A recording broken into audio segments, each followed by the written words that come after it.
السمیع العلیم من الشیطان الرجیم بسم اللہ الرحمن الرحیم فقد لبثت فیکم عمرا من قبلہ افلا تعقلون صدق اللہ العظیم وصدق رسولہ النبی الکریم ان اللہ وملائکتہ یصلون علی النبی یا ایہا الذین آمنوا صلوا علیہ وسلموا تسلیما محمد وعلى آلہ سیدنا و مولانا محمد معدن الجود والکرم وآلہ وبارک وسلم الصلاة والسلام علیکہ یا سیدی یا رسول اللہ وعلى آلکہ واصحابکہ یا سیدی یا حبیب اللہ۔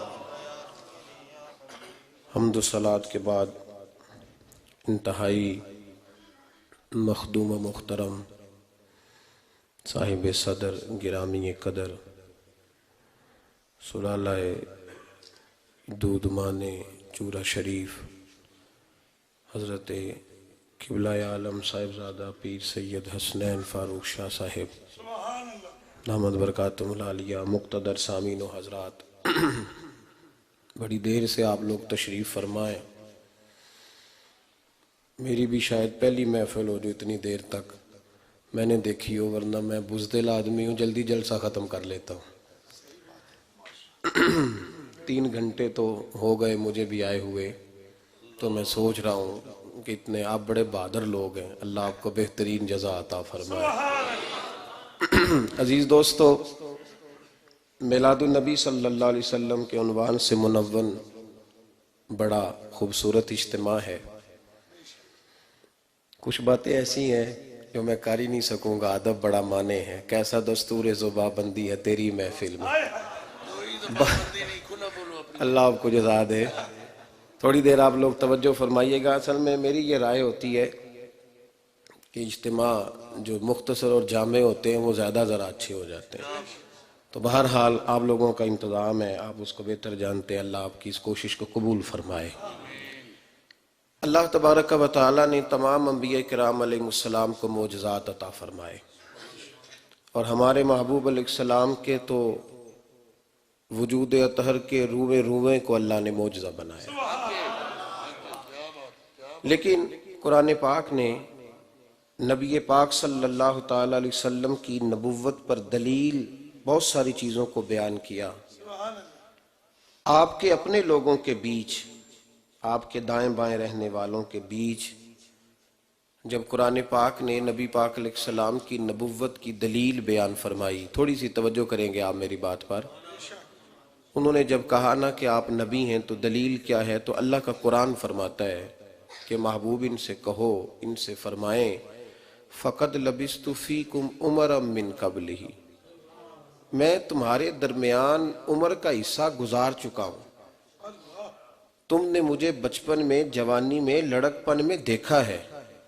افلا تعقلون، تمہیں عقل نہیں؟ ایسا کردار کسی کا ہے تو دکھاؤ، ایسی ستھری سیرت کسی کی ہے تو دکھاؤ۔ میں تمہارے سامنے نبی پاک علیہ السلام نے اپنی زندگی کو، اپنے صبح و شام کو، اپنے گزارے ہوئے وقت کو، فَقَدْ لَبِثْتُ فِيكُمْ عُمَرًا مِّن قَبْلِ، نبی پاک علیہ السلام نے اپنی 40 سال اس گزاری ہوئی عمر کو اپنی نبوت کی دلیل کے طور پر بیان فرمایا۔ فرمایا میں نے سارا کچھ تمہارے سامنے بیان کیا ہے، میری زندگی کا لمحہ لمحہ تمہیں میرے نبی ہونے کی دلیل کے طور پر سامنے واضح نظر آئے گا۔ بھائی، کردار، عمل، افکار، نظریات، بہت سارے لوگ ایسے ہوتے ہیں جو تلاش کرتے پھرتے ہیں کہ کوئی ایسی جگہ ملے جہاں وہ سکون پائیں۔ عرب کا معاشرہ تو بڑا میلا تھا، بڑا گدلا تھا اس وقت۔ نبی پاک نے جتنی روشنی پھیلائی ہے اپنے کردار کی برکت سے پھیلائی ہے۔ یہ جو قرآن مجید نبی پاک کے اخلاق کا بیان کرتا ہے نا، حضرت عائشہ صدیقہ رضی اللہ تعالیٰ عنہ سے پوچھا گیا کہ حضور کا اخلاق کیا تھا، تو فرمایا جا کے قرآن پاک پڑھو، کان خلقہ القرآن، سارا قرآن ہی میرے نبی کے اخلاق ہے۔ جن اخلاق حسنہ کی بات قرآن پاک نے 40 سال کی عمر میں شروع کی، جن کا بیان قرآن پاک اس وقت شروع کر رہا ہے جو 40 سال کی عمر حضور کی ہو چکی تھی. توجہ ہے میری بات پر؟ جن کا بیان قرآن پاک اس وقت شروع کر رہا ہے جب حضور کی عمر مبارک 40 سال تھی. وہ اخلاق میرے محبوب کے اسی وقت شروع ہو گئے تھے جب حضور سیدہ حلیمہ کے گھر میں دودھ پیا کرتے تھے. قرآن پاک نے اس کا بیان 40 سال کی عمر میں شروع فرمایا ہے. ہمارے ہاں لوگ سمجھتے ہیں کہ اخلاق صرف میٹھا بولنے کا نام ہے. یہ اخلاق کا ایک جز ہے. کل اخلاق میٹھا بولنے کا نام نہیں ہے، بلکہ نسائی شریف میں حضرت انس بن مالک رضی اللہ تعالیٰ عنہ کی مرویات میں حدیث موجود ہے. آپ فرماتے ہیں کہ قیامت کے قریب نبی پاک علیہ السلام نے فرمایا قیامت کے قریب کچھ ایسے لوگ آئیں گے جن کی زبانیں شہد سے زیادہ میٹھی ہوں گی پر دل ان کے بھیڑیے سے بھی زیادہ خطرناک ہوں. تو اخلاق صرف میٹھا، بھائی دیکھیں نا، آپ چلے گئے کپڑے والی دکان پہ تو دکاندار نے ایک سیل مین رکھا ہوا ہے، آپ نے اس کو کہا کپڑا دکھا. ایک تھان اس نے کھولا، پھر دوسرا کھولا، آپ نے کہا نہیں نہیں بھائی جو مجھے چاہیے وہ تیرے پاس ہے ہی نہیں. اس نے کہا نہیں جناب آپ ٹھہرے میں اور بھی دکھاتا ہوں. اس نے 2-4 اور کھولے، اور نہیں یار تجھے کہا ہے نا میرے معیار کا تیرے پاس کپڑا ہی کوئی نہیں. وہ کھول کھول کے دکھاتا ہے آپ کو، آپ کے ساتھ لگا کے شیشے میں سامنے آئینہ بھی دکھا دیا، یار بڑا پیارا لگ رہا ہے. یہ بھی کہتا ہے میں نے خود بھی سی کے پہنا ہوا ہے، وہی والا ہے، میں نے بھی سیا ہے. آپ نے کہا نہیں یار. اس نے ساری دکان کھول دی لیکن آپ کی بات کا غصہ. لیکن جب آپ دکان سے اتر گئے نا تو پھر اس نے کہا دا نخرہ بہت زیادہ ہے. تو یہ اخلاق ہے کہ ٹریننگ ہے؟ بولیے یہ کیا ہے؟ آپ کسی اچھے ریسٹورنٹ میں جائیں نا تو وہاں بڑی تگڑی تنخواہ ہوتی ہے ویٹر کی. آپ نے اس کو اٹھا پلیٹ یہ کو صاف کی ہے، چپ کر کے کہے سر میں نہیں لے آتا ہوں. وہاں جا کے کہتا ہے کہ اے جنہوں نے گھر روٹی نہیں نہ لبدی یہ ساڑھے تے آ کے رو پاندے. تو یہ اخلاق ہے؟ یہ میں سمجھانے کے لیے عرض کر رہا ہوں یہ اخلاق ہے. بھئی ٹریننگ میں اور اخلاق میں فرق ہوتا ہے. اخلاق کردار کسی اور چیز کا نام ہے. وہ ہے کہ جب آپ کی عادتیں سنور جائیں. اخلاق تو اللہ کی ذات پر بھروسہ کرنے کا نام ہے. اخلاق تو جو اللہ نے دیا ہے اس پر راضی ہونے کا نام ہے.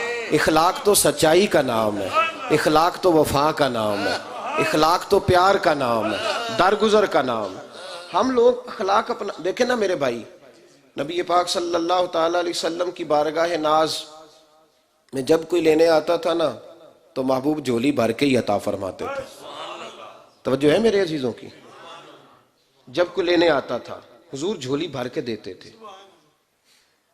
اور کتب احادیث میں متواتر درجے کی احادیث موجود ہیں کہ حضرات صحابہ فرماتے ہیں کہ ہم نے حضور کی زبان سے نہیں کا لفظ کبھی سنا ہی نہیں. لیکن ایک جز اور بھی ہے، اخلاق کا ایک کمال اور بھی ہے. حضرت صوبان بن مالک فرماتے ہیں، ترمذی شریف کی حدیث ہے، فرماتے ہیں نبی پاک علیہ السلام نے مجھ سے فرمایا صوبان ایک وعدہ تو میرے ساتھ کر، ایک میں تیرے ساتھ کرتا ہوں. میں نے کہا یا رسول اللہ صلی اللہ علیہ وسلم حکم فرمائیں. تو محبوب نے فرمایا تو میرے ساتھ وعدہ کر کبھی دنیا دار سے سوال نہیں کرے گا. کبھی دنیا دار سے تو وعدہ کر کہ کبھی دنیا داروں سے سوال نہیں کرے گا.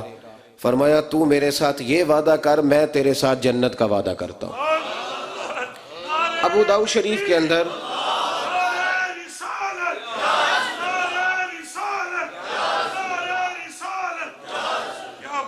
اللہ تعالیٰ آپ سب کو جزائے خیر عطا فرمائے. میں ویسے بغیر نعرے کی بھی تقریر کر لوں گا ساری. میں تھوڑا تھوڑا جانا آنا رہتا ہے مجالس میں تو میں بڑا پریشان ہوتا ہوں بعض اوقات جب کہتے ہیں نا سبحان اللہ اچھی کہو جدا ایمان ہے وہ بولو. تو میں کہ جڑا بیمار ہے وہ کدو بئی ایمان ہے بیچارہ جی دونوں ہاتھ چوک لو. تو میں کہنا جنہیں تازہ بائی پاس کرایا ہو پاویں فوت ہو جائے. خدا کے بندے رہنے دے. ہمارا تو بڑا سنجیدہ ماحول ہے. حضرت پیر سید فاروق الاسلام شاہ صاحب قبلہ وہ کبھی کبھی چھڑی بھی اٹھا لیتے ہیں ایسی باتوں پہ، کبھی کبھی ڈنڈا بھی کھڑکاتے ہیں، اس لیے کہ سنجیدگی حسن ہے، سنجیدگی نور ہے، سنجیدگی پاکیزگی ہے. اور ویسے بھی سوال یہ ہے کہ تم نے داد بندوں سے لینی ہے کہ اللہ رسول سے لینی ہے؟ یہ جو منتیں کرتے پھرتے ہو کہ سبحان اللہ سبحان اللہ. اور حضرت صاحب موجود ہیں فتاوی عالمگیری آپ پڑھیں تو وہ تو کہتے ہیں کہ سبحان اللہ تو کلمہ تعجب ہے. سبحان اللہ، کلمہ ہے کیوں جی؟ کلمہ تعجب نہیں؟ یہ تو بعض اوقات اس وقت کہا جاتا ہے جب بندہ کوئی عجیب و غریب لگے، اور سبحان اللہ ایک ہی پیا کرتا ہے، تو کلمہ تعجب لکھا ہے اس کو محدثین نے۔ تو مہربانی فرمائے بات سنیں ضرور، اس پہ غور ضرور کریں۔ ہاں اگر دل چاہے آپ اس پہ ماشاءاللہ سبحان اللہ پکاریں، لیکن یہ فرض واجب کا درجہ نہیں رکھتا، یہ مستحب بھی ہے، تو اس کو مستحب بھی رہنے دیں۔ اس کی وجہ سے لوگوں کو ایماندار ہی رہنے دیں، بے ایمان نہ کریں، اللہ معاف کرے، تو سنجیدگی سے بھی بات ہوتی ہے۔ تو عزیز غور کریں، ابو داؤد شریف کے اندر حدیث پاک موجود ہے، حضرت مرثد بن ابی مرثد رضی اللہ تعالیٰ عنہ ارشاد فرماتے ہیں کہ حضور کی بارگاہ میں ایک شخص آیا، اس نے عرض کی یا رسول اللہ میں غریب ہوں، مجبور ہوں، مجھے کچھ دیجئے۔ نبی پاک نے فرمایا تیرے پاس کچھ بھی نہیں؟ حالانکہ حضور ہر ایک کو دیتے تھے، کون دیتا ہے دینے کو منہ چاہیے، دینے والا ہے سچا ہمارا نبی۔ محبوب علیہ الصلوۃ والسلام کی خدمت میں عرض کی یا رسول اللہ کچھ دیجئے۔ نبی پاک نے فرمایا تیرے پاس کچھ نہیں؟ غریب دوست ذرا توجہ کریں، غریب کچھ نہیں؟ عرض کی حضور ایک کمبل ہے اور ایک پیالہ ہے کوئی اتنا غریب اس محفل میں؟ بولے تو زیار، ایک کمبل اور ایک پیالہ۔ حضور نے فرمایا لے کے آؤ۔ وہ صحابی لے کے آئے تو نبی پاک نے اس کی بھی بولی لگا دی۔ ہاں یہ بھی اخلاق ہے میرے محبوب کے، بولی لگا دی حضور نے، کون خریدے گا؟ ایک صحابی نے کہا یا رسول اللہ دو، 1 دینار۔ فرمایا تھوڑے اور بڑھا۔ نے کہا حضور 2 دینار۔ تو نبی پاک صلی اللہ علیہ وسلم نے 2 دینار میں کمبل اور پیالہ بیچ ڈالا، جا کے تو بغیر کمبل کی آرام کر، جا ہاتھوں کا پیالہ بنا کے پانی پی۔ 2 دینار ملے تو نبی پاک نے اسے دیے، فرمایا جا کلاڑا خرید کے لا۔ وہ کلاڑا خرید کے لائے، میرے محبوب پاک کے سامنے رکھا تو صحابہ فرماتے ہیں تھا وہ بڑے نصیبوں والا، جب وہ کلاڑا لایا تو اس میں دستہ میرے نبی نے اپنے دستے مبارک سے لگایا، اور حضور نے رسی تھمائی، فرمایا جا 15 دن مجھے نظر نہ آنا، جنگل میں جا لکڑیاں کاٹ، انہیں بیچ، کھا بھی اور کھلا بھی، پی بھی اور پلا بھی، گردن کو جھکا دیتا ہے خیرات کا پتھر، جہاں میں مانگنے والوں کے سر کبھی اونچے نہیں ہوتے۔ فرمایا جا کے محنت کر، جد و جہد کر، اپنی دنیا آپ پیدا کر اگر زندوں میں ہے۔ یہاں کہتے ہیں میری پھوپھی لندن ہے، وہ مجھے لے جائے نا کبھی، وہ جو چاچا میرا امریکہ ہے کبھی ترس کھا لینا۔ او نوجوانوں، جو سہارے ڈھونڈتے ہیں وہ بزدل ہوتے ہیں، اور جو سہارے بن جاتے ہیں وہ دنیا کے مامار ہوا کرتے ہیں۔ اس لیے یہ سہارے نہ تلاش کرو، ڈھونڈ، کہتے ہیں ابا پہلے 5 لاکھ دے پھر کام کرنا ہے۔ او بھائی میرے نبی نے تو 2 دینار سے کاروبار شروع کرا دیا ہے، 2 دینار سے، جا لکڑیاں کاٹ۔ حضرت حسن بصری رحمت اللہ علیہ بیٹھے تھے تو ایک نوجوان آ گیا، کہنے لگا بابا آپ روز مجھے کہتے تھے محنت کر، اب نہیں میں نے کرنی۔ کیا ہوا؟ کہنے لگا جی مسئلے کی سمجھ آ گئی۔ تجھے کیا سمجھ آ گئی؟ کہنے لگا جی میں آج گیا ہوں جنگل میں تو اچانک شیر آ گیا، تو میں فٹافٹ درخت پہ چڑھ گیا ڈر کے۔ شیر نے شکار کیا ہے، ایک بکرا اس نے مارا ہے، آدھا خود کھایا ہے اور آدھا لے کے نا وہ پہاڑی پہ چڑھ گیا۔ پہاڑی کے اوپر وہاں ایک لومڑی بیٹھی تھی، اندھی بھی تھی لنگڑی بھی تھی، اس نے بچا ہوا شکار لومڑی کو دیا ہے۔ تو حضرت جی میں سمجھ گیا ہوں جو اللہ لومڑی کے لیے بندوبست کر سکتا ہے میرے لیے بھی کرے گا۔ حضرت صاحب مسکرا پڑے، فرمانے لگے واہ بھائی تیری سوچ، تو نے کردار 2 دیکھے، ایک شیر ایک لومڑی۔ او پاگل، تو نے لومڑی بننے کا فیصلہ کیا، شیر بننے کا کیوں نہیں کیا؟ شیر بننا، شکار مار کھا بھی اور کھلا بھی، پہن بھی اور پہنا بھی، غیرت ہے بڑی چیز جہان تگ و دو میں، پہناتی ہے یہ فقر کو تاج سردارا۔ حاتم طائی سے کسی نے پوچھا تو بڑا سخی ہے، کبھی اپنے سے بھی سخی بندہ دیکھا ہے؟ اس نے کہا ایک دیکھا تھا، ایک دفعہ میں سارے شہر کی دعوت پکا بیٹھا، حاتم طائی کہتے ہیں سارا شہر دعوت کھانے آیا، تو میں نے چہرے پہ نقاب ڈال لیا، میں نے کہا پتہ کروں کوئی رہ تو نہیں گیا۔ کہتے ہیں ڈھونڈتے ڈھونڈتے میں جنگل میں گیا تو ایک بوڑھا لکڑیاں کاٹ رہا تھا، لکڑیاں۔ تو میں نے اس کو کہا بابا تجھے نہیں پتا حاتم طائی نے دعوت پکائی ہے؟ تو کہتے ہیں بابا ہنس پڑا، کہنے لگا بیٹا پتا تو ہے پر میری بھی مجبوری ہے۔ کہا کیا؟ تو بابا کہنے لگا مجھے نا ہاتھوں کی کمائی کھانے کا چسکا لگ گیا ہے، اب مجھے مفت کے دسترخوان پہ زیادہ مزہ نہیں آتا، ہاتھوں کی کمائی کا نا چسکا سانو تخت ہزارے دی لوڑ کیے تے نالے کی لگے شہر مبول دے نال، اسی اپنی بال کے سیکنے ہیں، سانو کی لگے کسی اور دے نال۔ تو کہا جناب چسکا لگ گیا ہاتھوں کی کمائی کا، ہاتھوں کی کمائی کا چسکا لگ گیا، لہذا اب مجھے وہ ماں چیزیں مجھے لطف نہیں دیتی۔ تو حاتم طائی کہتے ہیں مجھے رشک آیا اس بزرگ کے بوڑھے ہاتھوں اور اچھے کردار پر۔ جب میں واپس ہونے لگا تو مجھے اس نے بلایا، آواز دی، میں لوٹا تو کہنے لگا دعوت پہ جا رہے ہو؟ میں نے کہا ہاں۔ کہتے ہیں اس نے 5 روپے نکالے جو اس زمانے کے تھے، نکال کے مجھے دیے، کہنے لگا یار حاتم طائی کو تو نہ دینا، وہ تو بڑا سخی ہے، وہاں جو لانگری ہو نا اسے دے دینا، بڑے بڑے اچھے لوگ آئیں گے، چلو لنگر میں میرا بھی حصہ ڈل جائے گا۔ تو حاتم طائی کہتے ہیں میں اس بابے کے پیروں میں بیٹھ گیا، میں نے کہا بابا میں امیر ہو کے سخی ہوں، تو غریب ہو کے بڑا سخی ہے۔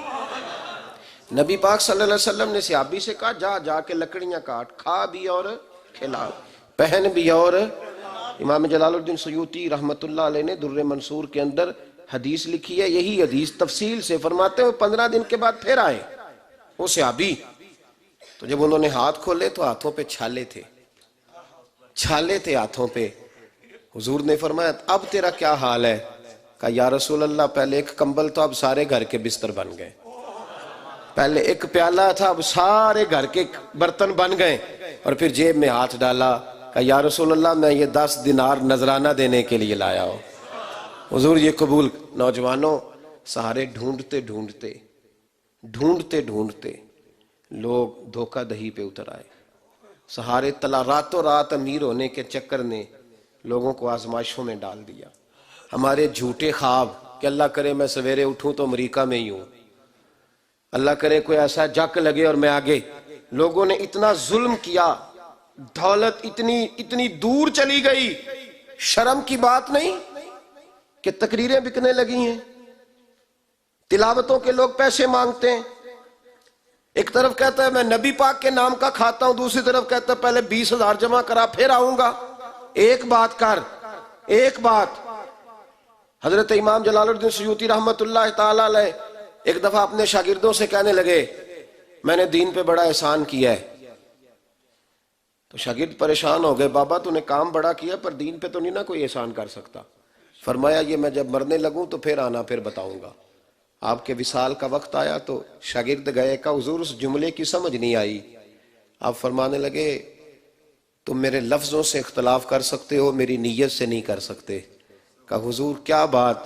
فرمانے لگے یار میں نے 60 سال دین کو دیے ہیں، لیکن شکر ہے اللہ کا کہ ایک لمحے کے لیے بھی میں نے دین کو استعمال کر کے اپنی دنیا داری سیدھی نہیں کی، لہٰذا یہ نیکی ہے، ورنہ تو لوگوں نے ٹیشو بنا کے دین کو استعمال کیا، ٹیشو پیپر بنا کے اسلام زندہ باد کے نام پر ووٹ، اور پھر 2 وزارتوں کے نام پر ہر آنے والی حکومت کا ساتھ۔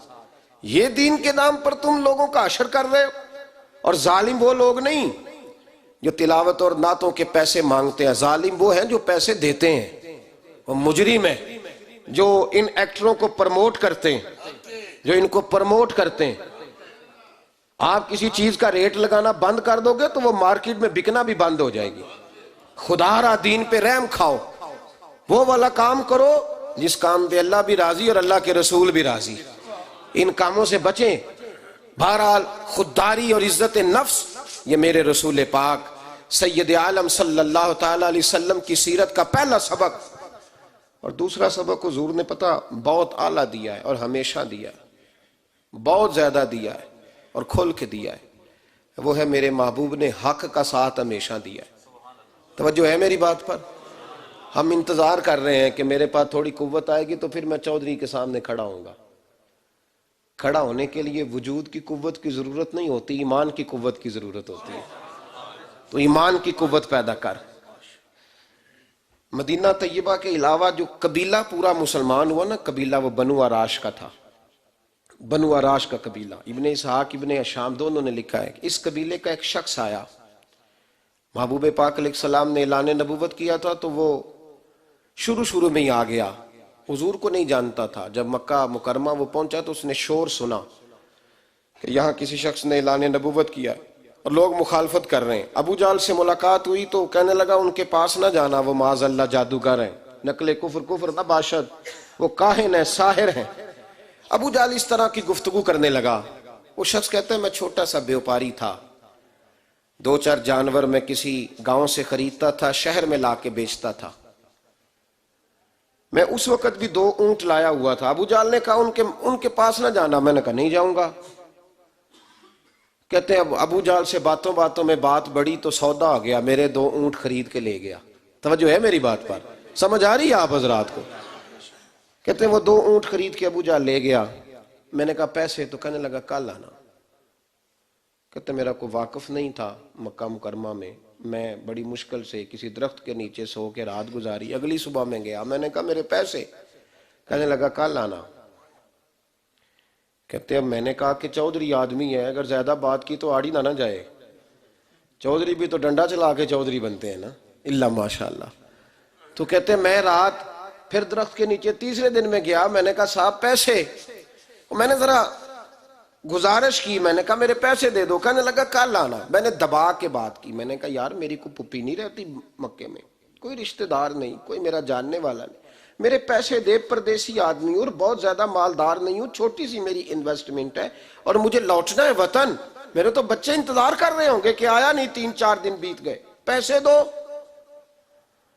کہتے میں نے دبا کے بات کی تو ابو جہل کہنے لگا اچھا آنکھیں دکھاتا ہے، جا دوڑ جا، جہاں سے ملتے ہیں لے لے.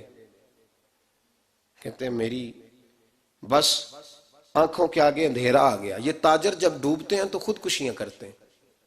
انسان ہے نا، وہ جب معاشرے میں چلتا ہے تو کبھی اس کے حالات بگڑتے بھی ہیں. تو یہ ایک بہت بڑی آزمائش ہوتی ہے جب کسی کا سرمایہ ڈوبتا ہے. کہتے میں بڑا پریشان ہوا. میں نے وہاں لوگوں سے پوچھا کہ یار مکے کے چودھری، سردار، ملک، بڑے لوگ کہاں بیٹھتے ہیں؟ انہوں نے کہا کہ عصر کے بعد حرم مکہ میں خانہ کعبہ کے پاس جو ٹولیاں بنا کے بیٹھے ہوں گے وہ سارے سردار ہی ہوں گے. کہتے میں وہاں پہنچ گیا. عتبہ، عتیبہ، شیبہ، اخنس بن شریق سارے تھے، ابو سفیان بھی تھے. کہتے میں پہنچا. میں نے کہا مکے کے سرداروں، میں پردیسی ہوں، بنو آراش کا رہنے والا ہوں، یہاں آیا ہوں تو لٹ گیا ہوں. ایک آدمی نے 2 اونٹ خریدے ہیں، پیسے نہیں دیتا، پہلے تو آج کل کرتا رہا، مکر ہی گیا. کہتے ہیں عتبہ بولا. کہنے لگا کون ہے جو تیرے پیسے کھا گیا؟ نام تو لے، بول تو صحیح. کہتے ہیں میں نے کہا جی اس کا نام ابو جہل ہے. کہتے ہیں گردن جھکا لی. کہنے لگے تو بڑے گنڈے کے پاس پھنس گیا ہے، وہ تو نہیں تیرے پیسے ملتے، وہ تو الجھ گئے تیرے. کہتے ہیں اب تو میری آنکھوں کے آگے اندھیرا، پیر کانپنے لگے. یار میرا سرمایہ یہاں، میرے پاس تو کرایہ بھی نہیں گھر لوٹنے کا. توجہ ہے نا میرے عزیزوں کی؟ کہتے ہیں میں بڑا پریشان ہوا. ایک آدمی نے نا مذاق کیا، غور کرنا ذرا بات پر. کہتے ہیں مذاق کیا، سامنے نا حرم کعبہ کے ساتھ ٹیک لگا کے رسول پاک تشریف فرماتے، سامنے حضور جلوہ فرماتے، محبوب سامنے بیٹھے ہوئے تھے. کہتے ہیں نبی پاک صلی اللہ علیہ وسلم وہاں جلوہ فرما تھے تو عتبہ نے مذاق کیا. کہنے لگا وہ جو بیٹھے ہیں نا وہ تیرا مسئلہ حل کر دیں گے. کہتے ہیں اس نے بھیجا اور باقی ہنسنے لگے. مجھے سمجھ نہ آئی کہ معاذ اللہ مذاق بھی کرتے اور بھیجتے بھی ہیں، حقیقت کیا ہے؟ کہتے ہیں لیکن ڈوبتے کو تنکے کا سہارا. میں نا آہستہ آہستہ آہستہ آہستہ چل دیا، آہستہ آہستہ چل دیا. اور میں جا کے نا حضور تسبیح پڑھ رہے تھے، میں حضور کے پیچھے غریب آدمی ڈرتا ہے نا بیچارہ. کہتے ہیں میں ڈرتے، میں نے کہا یہ سہارا بھی نہ گم جائے. میں نے دیکھا